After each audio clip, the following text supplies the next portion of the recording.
Hi, my name is Ivan Van Norman, and this is a quick overview of how to play SeaFall. SeaFall is a legacy-style board game designed by Rob Daviau. Similar to other legacy games like Risk or Pandemic, this game separates itself in that it is an original world and design built specifically for legacy style of play. Now, SeaFall is a 4X style of game, that is, explore, expand, exploit, and exterminate, where players will explore the open waters while expanding their influence, exploit resources, and attempt to eliminate each other's providence.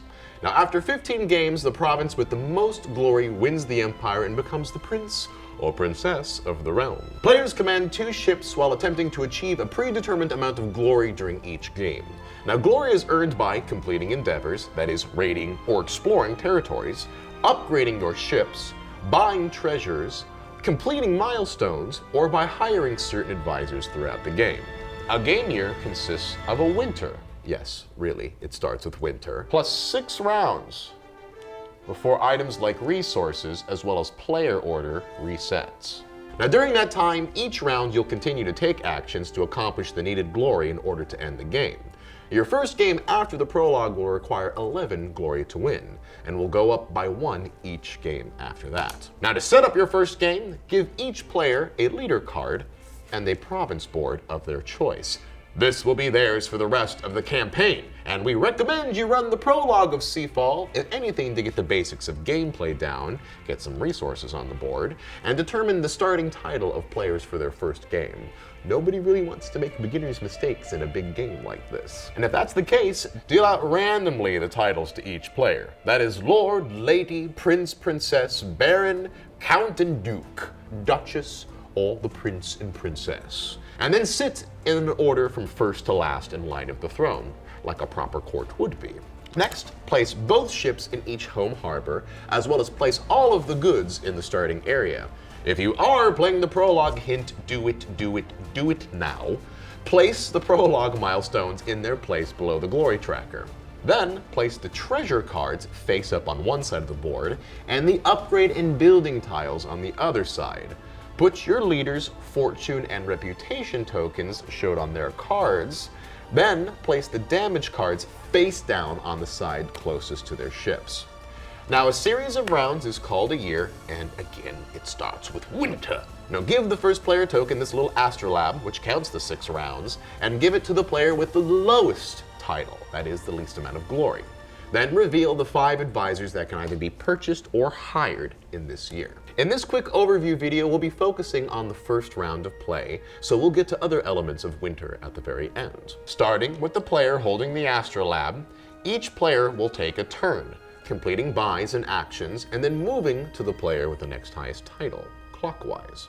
First, reveal an event card. Now, keep in mind, the first round of the game, you will not reveal an event card, but every round after that, you will. Then the player round consists of only 4 real steps. First, either hire an advisor or buy a treasure. If you have an advisor you'd like to activate, well, then do it. Then, hire a guild. This is actually how you move and complete actions in the game. And finally, if you can, claim a milestone. Now, hiring a guild is the meat of this game, and this is where you actually complete actions in order to achieve things that is your glory. There are 4 guilds, each allowing you to complete different actions on your turn.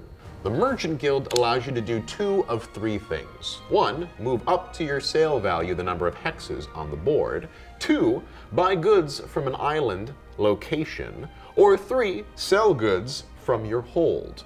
Now, the Builders Guild allows you to do 2 of 3 things. Either sail, repair a ship, as long as it's at a location with an appropriate icon, or build. Now, build consists of either upgrading your ship at a harbor that has an appropriate icon, or build a building at any location in your province. Now, the Explorers Guild allows you to, you guessed it, do 2 out of 3 things: sail, explore an undiscovered location at an island, these little symbols right here, or pay gold to grab a research card. Keep in mind, you won't actually get any research cards until later games. Now, exploring is one of 2 types of endeavors. To explore, you form a dice pool equal to your ship's explore, plus any bonuses from your leader, cards, or advisors. Then, you roll and count the number of successes and compare it to its difficulty. If you have any fortune tokens, you can actually turn blanks into successes. Unless, of course, that location is marked red as dangerous. Now, you always succeed, unless your ship sinks. But if you achieved less successes than the difficulty, you will take damage equal to that difference. Now, to take damage, either exhaust an upgrade, turn upside down the tile, or draw a damage card.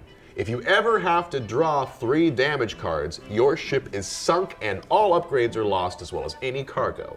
But don't fret, you can get the ship back later with a repair action. And finally, the Soldiers Guild allows you to sail, raid at an already explored location, or collect gold. Now, raid works just like exploring, that is, you build dice around your raid stat, but then you remove dice for any garrison values or enemy ships that may be in your location. You then roll and compare difficulty and take damage as normal. Now, the big difference with raiding is that it creates enmity, which is these little tokens between islands and other factions. Enmity are tokens which you place from your faction sheet and put onto locations in which you've pissed people off at. And they show places where you can't raid anymore this year, as well as make buying at that location more expensive in future years. If you get stuff for free, you're gonna pay for it later, basically.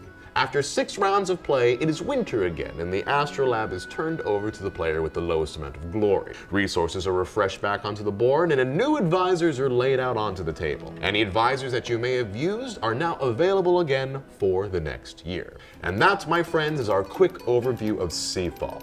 If you like this video, make sure you like, comment, and subscribe below, as we'd love to hear more from you about the games you'd like to see on this show. And if you'd like to see this game played live, make sure to check out Game the Game every Thursday on twitch.tv/Geek and Sundry, where we roll dice and play nice. Take care, and we'll see you then.